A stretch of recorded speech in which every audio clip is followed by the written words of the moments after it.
Hello friends, what's your record for staying up? 24 hours? Maybe 48? The young man will talk about didn't sleep for 11 whole days.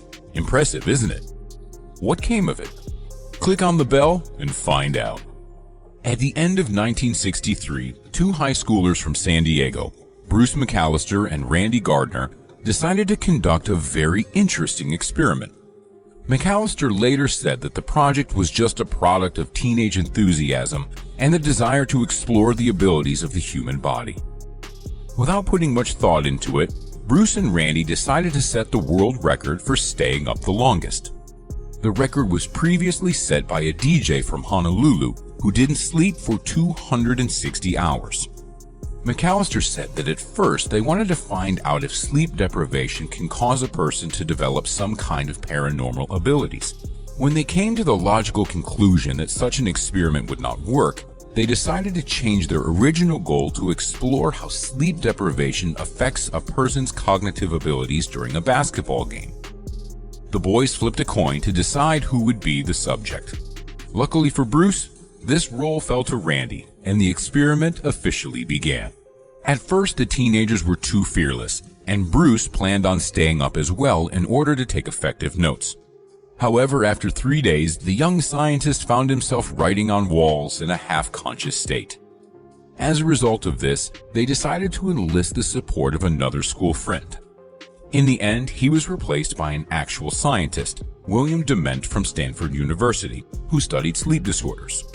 At the time, nobody knew what long-term sleep deprivation could lead to, so he was extremely happy about the opportunity to take part in such an experiment.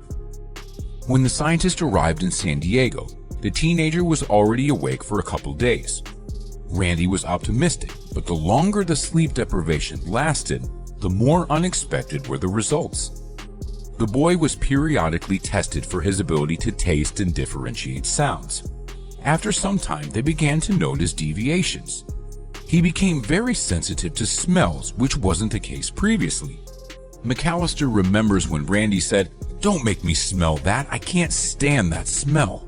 However, the teenager's basketball skills improved, but the researchers attribute that to Gardner spending a lot of time on the basketball court in order not to fall asleep. Dement says he was physically very fit, so we could always get him going by playing basketball or going bowling, things like that. If he closed his eyes, he would be immediately asleep. It was harder at night when there wasn't much to do and they couldn't really go anywhere. The observations continued. Every day, the experiment of the two high schoolers attracted more media attention. At one point, the research was the third most talked about story in the American press, right after the assassination of President Kennedy and a tour by the Beatles. Bruce McAllister recalls that despite the hype, most people regarded their research as childish, but its actual participants were very serious. In the end, after 264 hours without sleep, the record was broken and the experiment officially ended. You would think that after reaching their goal, Randy would finally be able to get some rest. However, right after the experiment was completed, Randy was taken to a naval hospital to study his brain activity. Later, Randy slept for 14 hours. His friend Bruce remembers that he would have likely slept longer, but woke up because he needed to use the bathroom. The results of the hospital examination showed that Randy's brain continuously fell asleep and woke up, distributing the load between different areas of the brain.